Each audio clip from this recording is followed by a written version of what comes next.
of us here at ILR, all of us, City of Danville, Pennsylvania, for those of you from outside the region and those joining us from the Commonwealth and across the nation. Let's just remind ourselves of a few numbers. We train 5 training tracks here, 8 hours, shifts, 3 shifts a day, a 24/5 operation with a 1-to-1 student to machine ratio, a 6-to-1 student to teacher instructor ratio, over 1,450 graduates to date, an 80+% graduation rate, than 300 industry partners, an 80+% job placement and retention rate. And on this day, we especially recognize 5 years of the ATDM program. Today, we honor 2 installations of decommissioned submarine parts right here on the ILR campus, and I'll talk a little bit about those later. We also cut the ribbon on this 107,000 square feet state-of-the-art space to train our nation's maritime workforce. Clearly, all those numbers add up to a whole lot that we should be celebrating today. Here with us today, we have a few folks that are really important to this community's strategic direction and leadership. And oftentimes people ask, why Danville? Why did Navy, why did the Department of War come to Danville for this particular program? And it's because leaders like these 2 gentlemen and many of you who sit out in the audience today, who've paved the way, and made very difficult strategic decisions to invest in workforce.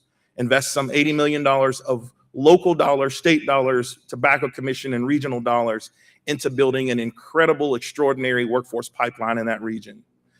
All of that local investment, those strategic decisions made by local leaders resulted in getting the opportunity to locate ATDM here. So we thank you for your leadership.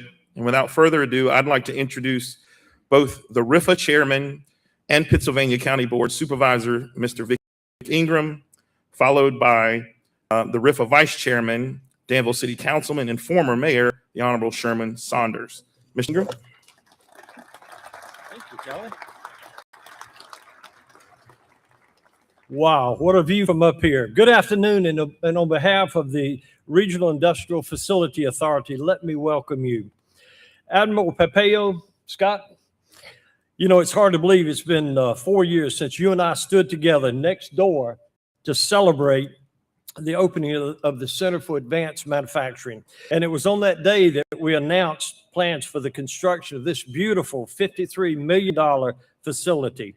Today, as we cut the ribbon and christen the Maritime Training Center, we have truly become the home of the United States Navy's innovation. While I am an Air Force veteran, I do have some experience with submarines and naval operations. Scott, my Admiral, better known as my wife, the crew, has deployed me on 9 different missions. On one such occasion, the port of call was Mexico, where I boarded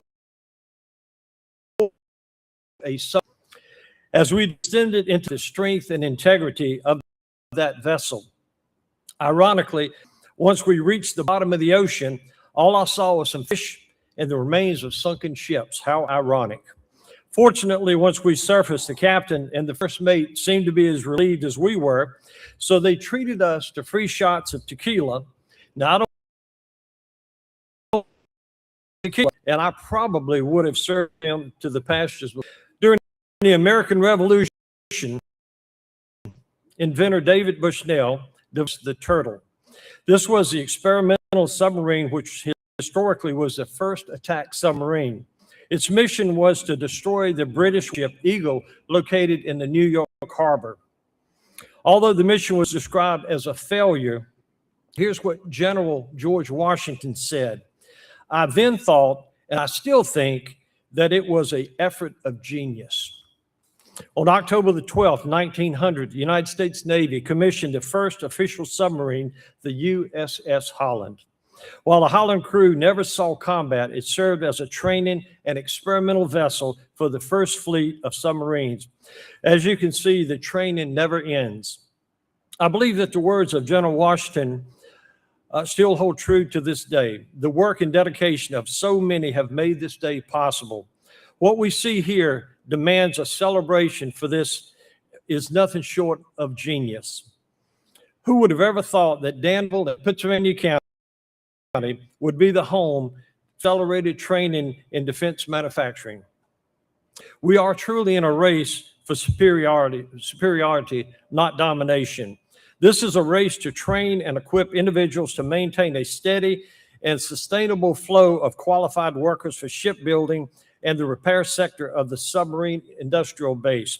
As of today, over 1,000 individuals have graduated from the ATDM program, and we're just getting started. Today marks a historic and monumental day for the United States Navy and for Danville and the Pittsylvania County region. This day was made possible due to the hard work and dedication of our collective boards, our staff, our instructors, and most importantly, the students who passed through these doors. Students driven by peace, yet committed to making our Navy the most lethal and effective military force the world has ever known. When I think of the hard work and dedication that I've seen regarding this project, I'm reminded of the words of the father of America's nuclear Navy, the late Admiral Hyman Rickover, when he said, "The more you sweat in peace, the less you bleed in war." I now have the honor of introducing my vice chairman of the Regional Industrial Facility Authority, Danville City Councilman, one of the founding fathers of this, better known as RIFA, and my dear friend, the Honorable Sherman Saunders. Thank you. Thank you. Thank you so much, Mr. Ingram. He told you in the very beginning that he was in the Air Force. I am a proud Army veteran. They messed it up and we had to clean it up. And we did a real good job. Before I begin, I'd like to ask members of the City Council and Danville, please stand, and Pittsylvania County Board of Supervisors. Thank you for coming here, as well as the manager. And thank you so much. Good afternoon. Occasionally, you get to stand in a place that represents the future. This is one of those places. The future isn't something that just happens to us. It's something we build. And that's exactly what has been happening on this campus for more than 2 decades. More than 20 years ago, leaders in Danville and Pittsylvania County had the foresight to invest in the Institute for Advanced Learning and Research because they believed education, workforce development, and innovation could transform our region. Today, we see that vision continues to come to life. This new center is more than a building. It is a place where people will gain skills, build confidence, and prepare for careers that matter, not only to their families and communities, but to our nation. That is what makes the accelerated training in defense manufacturing program so special. Students come here to learn, but they leave prepared to contribute to something much larger than themselves. They become part of the workforce that supports America's defense, industrial base, and strengthens our nation's maritime capabilities. And perhaps most importantly, this program demonstrates what can happen when people work together. When people work together toward common goals. As Vice Chairman of the Regional Facility Authority, I am proud of the partnership that continue to drive progress across our region. When local governments educational institutions, industry partners, and community leaders come together, we create opportunities that none of us could create alone. I also think it's fitting that we celebrate today's ribbon cutting alongside the dedication of the newly installed submarine sail. It serves as a powerful reminder that the work taking place here connects Kenya to a mission that reaches far beyond our region. It symbolizes innovation, service, and the skilled workforce that help keep our nation strong,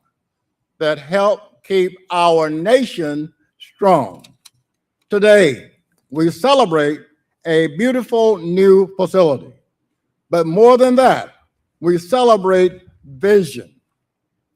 We celebrate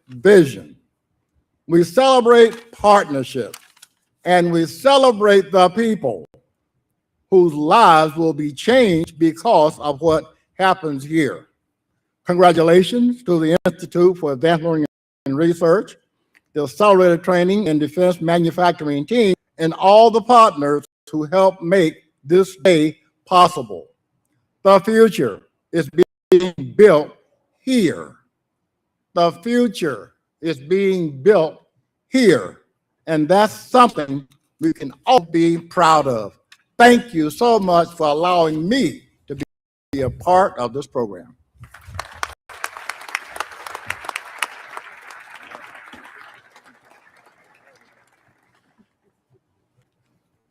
Thank you both, and thank you to RIFA, certainly Danville, Pennsylvania County, who are the owners of this fiber park and have provided the land for which this building sits on today. We thank you for your continued partnership and investment in the campus of the Institute for Advanced Learning and Research. Before I introduce our next guest, Admiral Scott Pappano, who was the commanding officer of the USS Buffalo, we have a special treat here today that we weren't expecting. We have a gentleman who has driven all the way from Buffalo, New York. Mr. Don Smith, and if you please make your way up, retired machinist, mate first class, has traveled all the way from Buffalo because the city of Buffalo has provided a resolution honoring the commemoration of the USS Buffalo submarine.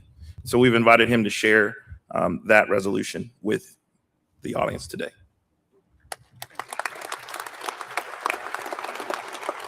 Thank you. My name's Don Smith. I'm a member of the United States Submarine Veterans, the Buffalo, New York base. I served aboard on the USS Daniel Boone, SSBN 629 Blue, and the USS Ray, SSN 653, as a nuclear-trained machinist mate first class petty officer in the 1980s.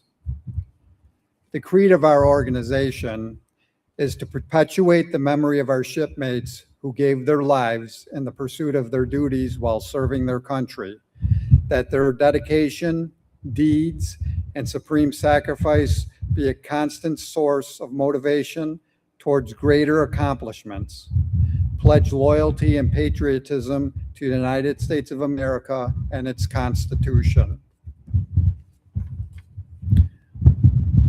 I have a proclamation from the City of Buffalo Common Council for the Accelerated Training and Defense Manufacturing Program and the USS Buffalo sale.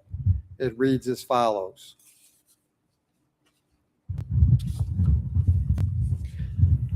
Whereas the Accelerated Training and Defense Manufacturing Program in Danville, Virginia, dedicates itself to the continuation of supporting the skilled workforce with the technology and the capabilities needed to build the Navy's next generation of submarines. Whereas the USS Buffalo sale stands tall as a beacon of strength in submarine operations through her dedicated service from her commissioning in November 8th, 1983 to her decommissioning on January 30th, 2019. Whereas USS Buffalo received numerous awards, such as the Navy Unit Commendation Ribbon, the Meritorious Unit Commendation Ribbon, and a host of other during her naval career. Whereas the City of Buffalo embraced the tremendous contributions the USS Buffalo made through her service to the United States Navy by hosting countless crew members to the city, in which the crews participate in community meetings and sporting events. And whereas Accelerated Training and Defense Manufacturing Program, along with the USS Buffalo Sail and the USS Providence Rudder, can inspire our current and future youth to support the important role of preserving democracy. Now, therefore, it be resolved, I hereby proclaim that the Common Council of the City of Buffalo proudly honors Accelerated Training and Defense Manufacturing and proudly recognizes their contributions to the United States of America. Thank you. You want to take this? You're welcome.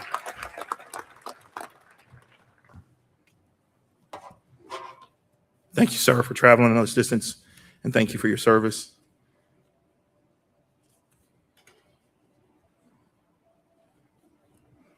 So as I referenced before, I have the honor of introducing someone who's no stranger to ATDM and no stranger to the Danville, Virginia region. In fact, he was one of the original advocates for this now 5-year-old program and commander of the ex-USS Buffalo submarine, whose sail sits right beside me. Retired Vice Admiral Scott Pappano has dedicated nearly 35 years of service to the United States Navy as a submarine officer and acquisition leader, including the rank of Vice Admiral before retiring in May 25. Throughout his career, Admiral Pappano not only commanded at sea, but shaped the future of undersea warfare and strategic deterrence for generations to come, including the command of USS Buffalo while forward deploying in Guam. Assignments ashore included submarine tactics and development, Navy nuclear power training, defense international security policy, and Navy programming. After selection as an acquisition professional, Admiral Pappano served as Major Program Manager. As a flag officer, he also served in some of the Navy's most critical leadership roles, including Director of Comprehensive Test Facility, Commander of the Naval Undersea Warfare Center, Program Executive Office for Strategic Submarines, and Assistant Secretary of the Navy Research Development. Distinguished naval career, Admiral served on teams that have been awarded the Joint Meritorious Unit Award, Navy Unit Commendation, Meritorious Unit Commendation, and 5 Navy E ribbons. Ladies and gentlemen, please help me welcome Admiral Scott Pappano.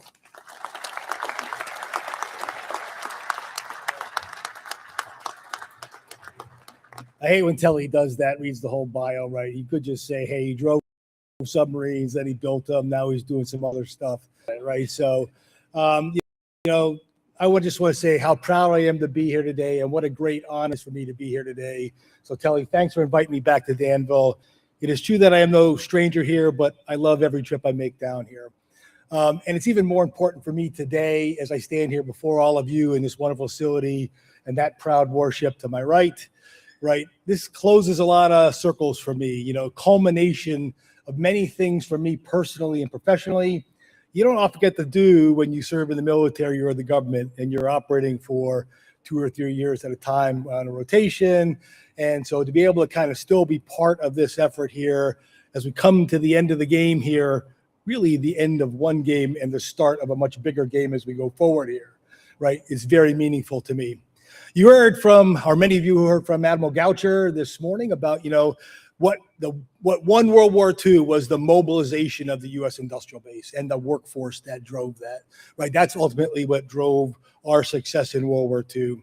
As we look at to the future, where we are today and to the future, you know, we look again right now and see that it's going to be a very similar thing as we rebuild here. And we've talked about that throughout the day. So I'm not going to go through all the testimonials and the details there because actually it's pretty hot out here. And I know you're ready to get on with the ribbon cutting.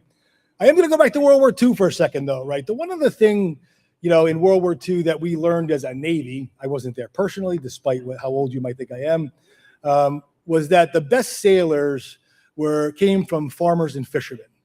Okay, kind of an eclectic group there, right? You might think fishermen, it would make sense water and operating vessels at sea.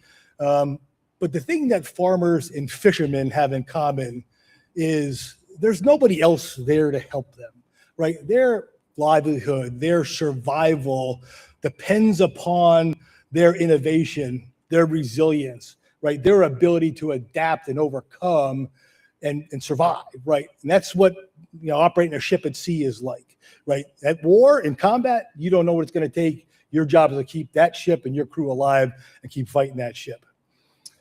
As I think about that, the reason why I bring that up and where that comes to mind to me is that's Danville, Virginia to me. Okay, I look, what you're going to get from me is not the details on the reason why we're doing all this, but the journey that I've been on and the thanks I have for the people involved in this journey, right? Danville was a dying area, right? Textiles moved out, Goodyear industry have been moved out, and it was a dying area, right? Just because jobs were gone, starting to go away. And I think, I wasn't here for that, but my understanding is, there was a bunch of really, really smart people, those farmers and fishermen, in the Danville area, I'll just say, who had that thought, that innovation, that resilience, the ability to drive for hard work and have that vision that you from the gentleman over here about the vision about where to go forward, to remake Danville, Virginia. That happened, before my time, but they said, we're going to reinvest in making sure we know how to train, skilled workforce in manufacturing, because Danville know we have to go do that and move forward here, right? So thanks to those men and women who drove that, right? That got noticed initially by, OSD at the time, now Office of Secretary of War, IBAS organization in about the 2014 timeframe, and said, hey, you guys really got here working something well here. You have, the teachers, the academics, the investors, the local community, the county, working with the state about how you're going to go manage these things, and started to drive that forward a little bit, right? And so started pressing that, got some investment from the government, continued to press that forward, and things got better. We built out things at the Danville Community College and in other places where we started to flex that a little bit. About the same time, when I was serving as a program executive officer for strategic submarines, we were working with the shipyards, and we had a significant challenge of going from 1 Virginia to 2 Virginia per year construction to adding a Columbia. We always thought that was going to be about building up supply chain on the edges, and it was about investing at the primary shipbuilding, the shipbuilding yards. And we weren't thinking about the workforce, right? But in about the early 20s, we had, had an epiphany.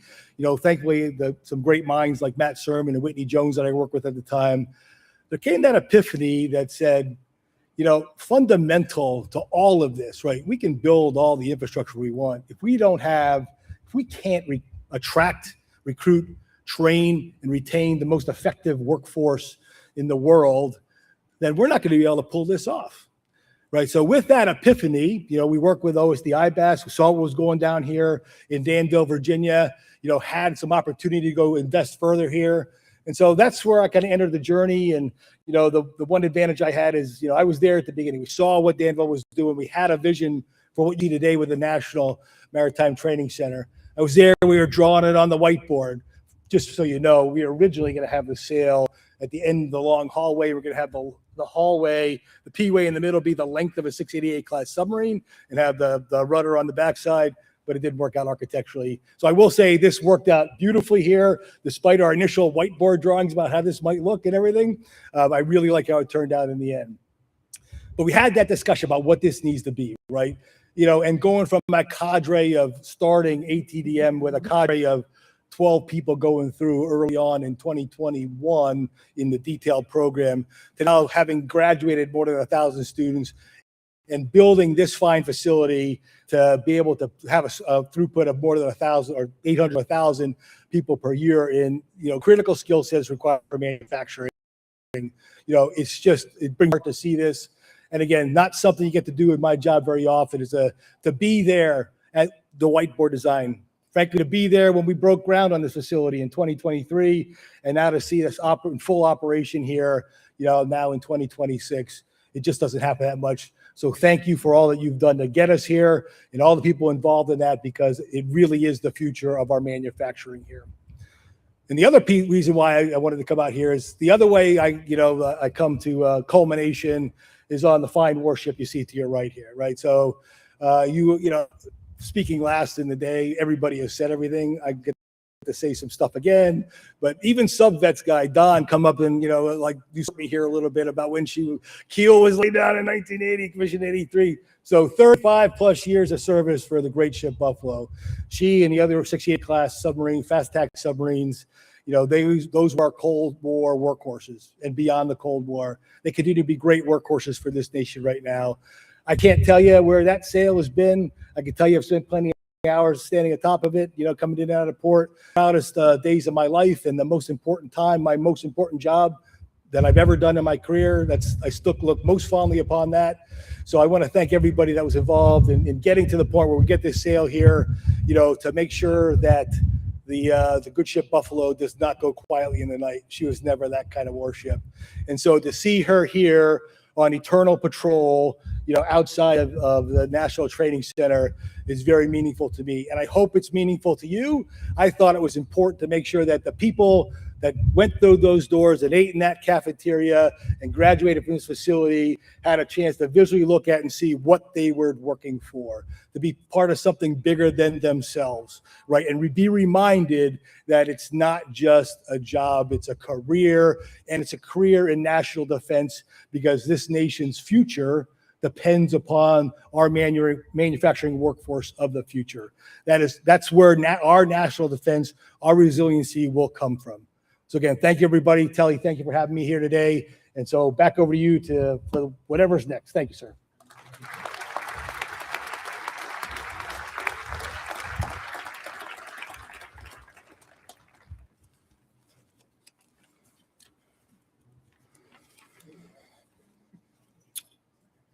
Before my concluding remarks, there's one other person here that I would like to recognize today. In the absence, we don't have anyone here I'm aware of from the IBAS office, the Industrial Base Analysis and Sustainment Office. Unfortunately, Dr. Christian Schaaf couldn't be here.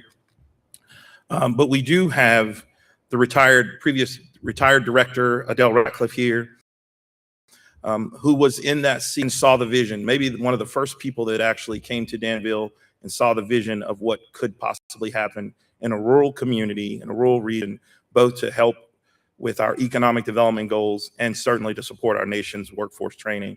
So Director Ratcliffe, thank you for your time, your vision, and your continued support in being here today.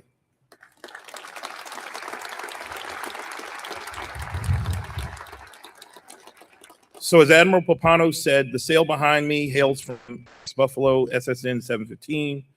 Just across the street in front of the CMA building is the rudder from the ex-USS Providence SSN 719. Both pieces hail from decommissioned U.S. Navy Los Angeles class nuclear powered attack submarines. And these incredible pieces were transferred from the U.S. Navy to the IALR to demonstrate the strong partnership between Navy and our ATDM program here. But more importantly, these unique landmarks serve as memorials, preserve and commemorate the history and these submarines and to honor the service of their crew. Crews like yours, sir, Admiral Pappano, and thank you again for your service and to all of our veterans here. Thank you for all you've done for ATDM. At this time, I'd like to recognize you as well as a number of other individuals and organizations for whom we owe a great deal of gratitude for their innovative vision and key roles in establishing ATDM. Please stand to be recognized when I call your name. And for those, there are a number of those that could not be with us here today as well. Please accept a small token of appreciation as we commemorate this milestone. Retired Vice Admiral Scott Pappano, retired Director Adele Ratcliffe, Mr. Matt Sermon, Mr. Troy Simpson, representative from the Phillips Corporation, representative from the Spectrum Group, Dr. Johnson, president of Danville Community College,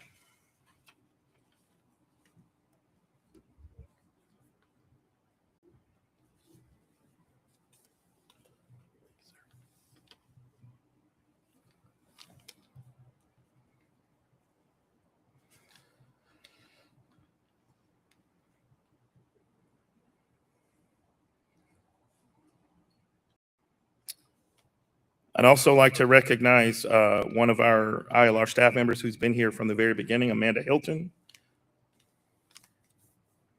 And I have several other additional recognitions, all deserving of our deepest appreciation for their partnership, including Vice Admiral Goucher, who served as our keynote today at the ATDM Maritime Workforce Forum. We couldn't be more honored to have you with us on this special occasion.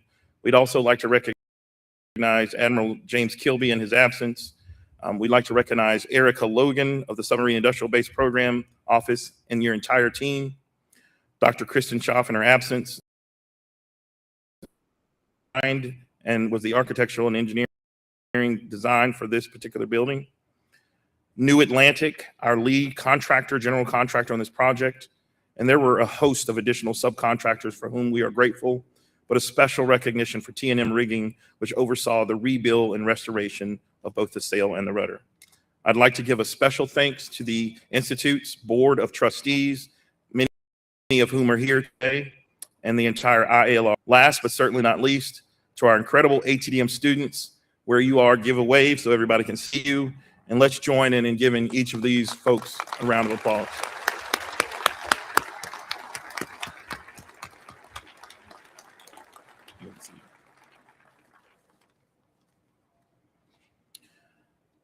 This concludes our remarks for today. I invite you to turn your attention to my left. We're going to move to the ribbon cutting portion of the ceremony of the newly commemorated ATDM Maritime Training Center here in the campus of the Advanced Learning and Research. Gentlemen, if you would please join me down by the ribbon. For those of you with name badges, if you attended the forum today, you should have a group number on your name tag. That group number is the group to which you've been assigned for the tour of the facility. For those of you who are just joining us and did not attend the forum today, feel free to join in with any group to tour the facilities. We hope you'll also join us for a reception inside in the atrium after you've had the chance to look around. As a reminder, also our friends on this campus are open for tours after we wrap up today. Here, please enjoy your time here at the new MC Center.